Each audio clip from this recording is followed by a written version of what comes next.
मैं राजवीर सिंह सोलंकी विकासशील भारत के लिए किसान यूपी गेट किसान धरना स्थल से हम यहाँ पर आए हैं। यहाँ पर कुछ युवा किसान हैं, महिला युवा किसान हैं, इनसे कुछ धरना स्थल के बारे में, इस कानूनों के बारे में जानना चाहेंगे। सबसे पहले हम आपका नाम जानना चाहेंगे, शुभ नाम क्या है? मेरा नाम पूनम पंडित है और मैं एक इंटरनेशनल शूटर हूँ, अखिल भारतीय पंचायत संगठन की राष्ट्रीय प्रवक्ता हूँ। आप कहाँ से आए हैं? मैं जिला बुलंदशहर से आई हूँ, यूपी से। आपका मुख्य उद्देश्य क्या है आने का? हमारा मुख्य उद्देश्य ये है कि आंदोलन को समर्थन दें अपना और इस आंदोलन को कामयाब बनाएं। नहीं, आंदोलन का उद्देश्य क्या है? आंदोलन का उद्देश्य यही है बस, जो ये 3 काले कानून हैं उनको रद्द करें, फाड़ के डस्टबिन में डालें, बाकी बात बाद में करें। कौन कौन से काले कानून हैं तीनों? ये जो 3 बिल पास करें, 2 रुपए में खरीद कर 10 रुपए में बेचेंगे हमको ही भैया, सबको पता, पूरे देश को विदेशों में पता लग गया, आपको नहीं पता? आप कहाँ थे? नहीं, हम तो यहीं थे, किंतु आपने तीन बिलों के बारे में बता दें ज़्यादा अच्छा हुआ। मैं बता देता हूँ 3 बिलों के बारे में। एक देश एक मार्केट है, दूसरा है अनलिमिटेड भंडारण और तीसरा है मिनिमम दर।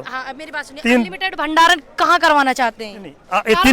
मैंने 3 बिल बताए, 3 बिल हैं ये। आपने 3 बिल बता दिए, अनलिमिटेड भंडारण ये कराना कहाँ चाहते हैं आप? मुझे आप कर लीजिए, आपसे मैंने नहीं, आप बताइए कहाँ कराना चाहते हैं? हमें कहाँ करा रहे हैं? जमीन पर प्रॉपर्टी उनको खरीदवा रहे हैं। सुनिए आप मेरी बात, जमीन प्रॉपर्टी गोदाम बड़े बड़े उनके बनवा रहे हैं, हमसे खरीद के 2 रुपए में और उसको हमें बेचेंगे ये 20 रुपए में। ठीक, अनलिमिटेड भंडारण तो अडानी अंबानी जी के करा रही है, हमारे कहाँ करा रहे हैं? और आप कहाँ थे? मैंने आपको आज पहली बार देखा भैया। नहीं, मैं सिंगू बॉर्डर पे था 5-7 दिन से। आप उनके वकील मत बनिए, बीजेपी वकील नहीं हो। मैं आपको बता रही हूँ, आप उनके वकील बन के हमसे सवाल न करिए।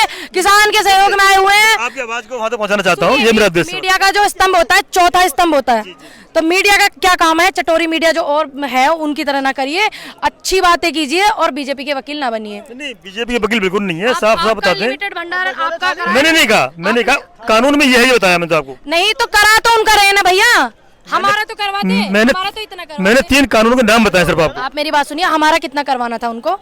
हमारे गन्ने की फसल टाइम से देते थे। देखिए मेरे नाम पे जमीन जरूर है, ऐसी बात नहीं है कि मैं किसान नहीं हूँ, चाहे इतनी सी है, लेकिन है, फर्द निकलवा के देख लीजिए आप। ठीक, दूसरी बात ये, हमारा तो इनसे 2-3 मुद्दे थे। गन्ने के पेमेंट बढ़ा देते, ये जो 16.5 सवा 16 रुपए रोज का भिखारी इन्होंने बनाया उसको ना बनाते।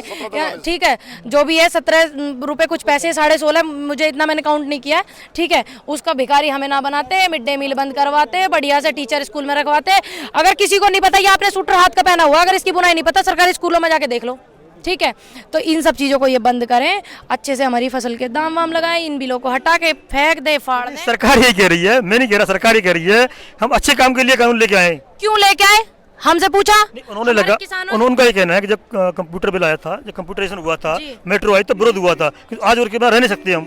देखिए बिना कंप्यूटर के आपके हाथ में मोबाइल है ना, कंप्यूटर नहीं होता, मोबाइल नहीं होता, हम बाइटें ले पाते डायरेक्ट हम इस तरह से। उससे बहुत विरोध हुआ था, तो आप पहले से विरोध क्यों कर रहे हैं? भैया ये तो पहले से ही चल रहा है। भाई साहब प्लीज मेरा जब प्रश्न जवाब दीजिए आप।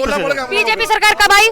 बीजेपी नाम नहीं ले रहा मैं, किसी पार्टी का नाम नहीं ले रहा, मैं सरकार का नाम ले रहा हूँ। किसी भैया बात भी बीजेपी करी जाएगी, मैं कांग्रेस से थोड़ी जाके पूछूंगी। ठीक है, 1 मिनट पूछ रहा हूँ मैं। आप 1 मिनट रुक जाइए।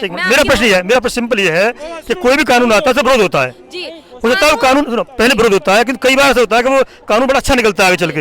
हो सकता है अच्छा निकले, सिर्फ इतना पूछना है मेरा। देखिए ये बीजेपी सरकार जो हमारी सरकार है, जो सरकार है, देखो हम तो उसी के बारे में बात करेंगे, हम कांग्रेस से क्यों पूछेंगे? अब सरकार इनकी है तो इनसे बात करेंगे, राहुल गांधी से थोड़ी पूछेंगे। दूसरी बात ये, जब कोई भी कानून पास होता है उसका विरोध होता है, लेकिन जब ये खुद ही मान रहे हैं इस चीज़ को कि इसमें 9 गलतियाँ हैं, आपने पढ़ा होगा।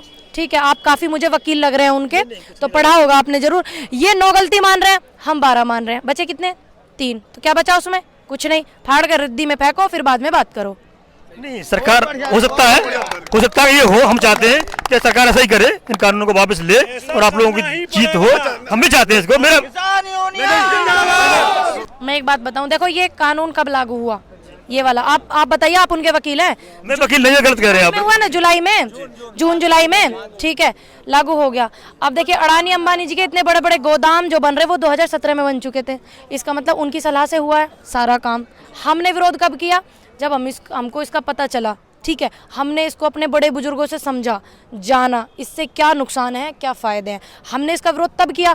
अब उन्होंने इतने बड़े बड़े एग्रीकल्चर फार्म हाउस बना के 2017 में डाल दिए, क्योंकि उनकी समझ से ही तो ये हो रहा है। देखो ये आपका मत हो सकता है, इसमें कोई हम विरोध नहीं करेंगे, हर आदमी का अपना मत होता है, पूरा देश प्रत्येक व्यक्ति का अपना मत होता है, ये आपका मत हो सकता है, इसमें कोई बिल्कुल है, क्योंकि आप दिक्कत क्या पूर्ण हो रही स्वतंत्र है? हैं, आप पूर्ण स्वतंत्र हैं अपना मत रखने के लिए। मेरा 2-3 प्रश्न और है, लास्ट प्रश्न ये रहेगा, जी, उनकी अच्छाई का प्रश्न मत करना। नहीं अच्छा नहीं, उनकी वकालत मत करना। माननीय राजनाथ सिंह जी ने कहा है जी। एक बार से लागू होने दीजिए, कुछ तो अच्छा रहे तो ठीक है, खराब हो तो वापस ले लेंगे। जब तो एक मिनट रुक जाओ, 1 मिनट में जवाब दूंगी। नहीं मैं 1 मिनट मेरा शब्द नहीं है, ये उनका है। जवाब दूं आपको। राजनाथ सिंह जी क्या है? वो तो किसान के हैं, किसान के हैं क्या? इसमें रक्षा मंत्री है, पद है ना उनका? उनका काम क्या है? क्या काम है उनका? 1 मिनट रुक जाइए। मिनिस्टर रक्षा मंत्री है वो। काम क्या है उनका, आप बताइए ना मुझे, आप उनके वकील है, क्या काम है उनका? मैं वकील नहीं, फिर गलत कर रहे हैं आप, देखो मैं वकील नहीं बिल्कुल भी। उनका जो काम है वो उस पे ध्यान दें, ये किसानों का मुद्दा है, इस पे कृषि मंत्री जी बात करें आकर के, बस उनका काम मैं किसान हूँ, कि आप मैं किसान हूँ, यूपी का मुख्यमंत्री रहा हूँ, मुझे सारा दर्द पता है किसानों का, उनका कहना उनका दर्द है, अगर- उनको पता, उनको कहना, मेरा कहना नहीं है। कहना है उन्हें, अगर किसानों का दर्द पता होता, 35 किसान यहाँ शहीद हुए हैं, 2 पल का उन्होंने मौन व्रत उनके लिए श्रद्धांजलि नहीं दी, और उन्हें इतना तक नहीं पता कि हड़ में पछाड़ी तड़े लगे हैं या ऊपर लगे, हड़ में लोहा कितना होया करे, कुछ नहीं पता उन्हें। अगर उन्हें पता होता तो आते, देश के किसान जो यहाँ शहीद हुए आंदोलन में, आतंकवादी आंदोलन थोड़ी ना भैया, ये तो आंदोलन है, अपने हक के लिए लड़ रहे, आते उनके लिए श्रद्धांजलि देते, दिया उन्होंने, तो वो कहाँ से किसान हुए बताइए आप? उन्होंने कौन सी, इनको शर्म आनी चाहिए, 1 मिनट, इनको शर्म आनी चाहिए, इन पे एक कृषि का डॉक्टर तो पैदा हुआ नहीं इस देश में, ये बताइए इनको शर्म नहीं आ रही है? दूसरी बात, इनका काम है बॉर्डर पे जो हमारे भाई हैं, हमारे पापा चाचा ताऊ सब लगे हुए, उनकी सुरक्षा का ध्यान रखें। अगर ये ध्यान रखते सुरक्षा का, पुलवामा में इतने देश में शहीद हुए हमारे भाई, ठीक है, वो नहीं होते। पुलवामा का जिक्र किया उन्होंने, पुलवामा का उन्होंने कहा था कि मैंने घर में जाके मारा, बदला लिया मैंने, तो मैं अब भैया एक बात बताओ, आप मैं नहीं कह रहा, उन्होंने कहा है। आपने देखा, चलो उनकी बात छोड़िए, आपने देखा? सबने माना था, वोट दिया उनको। अरे भैया, हमने आपसे एक सवाल करा, आपने देखा? नहीं मैंने नहीं देखा, किंतु उन्होंने कहा देखा और ऐसा हुआ, तब बता रहा हूँ। 1 मिनट मेरी बात सुनिए। अगर पहली बात तो ये, अब मैं मर जाऊं, ठीक है, अब मेरे भाई हैं, ये मुझे मार दें, क्या फर्क होगा? मैं तो गई ना, मैं तो हो गई जहां मुझे जाना था। दूसरी बात, उन्होंने अगर अपनी जिम्मेदारी अच्छे से समझते राजनाथ सिंह जी, तो वो कांड वहां नहीं होता, ठीक।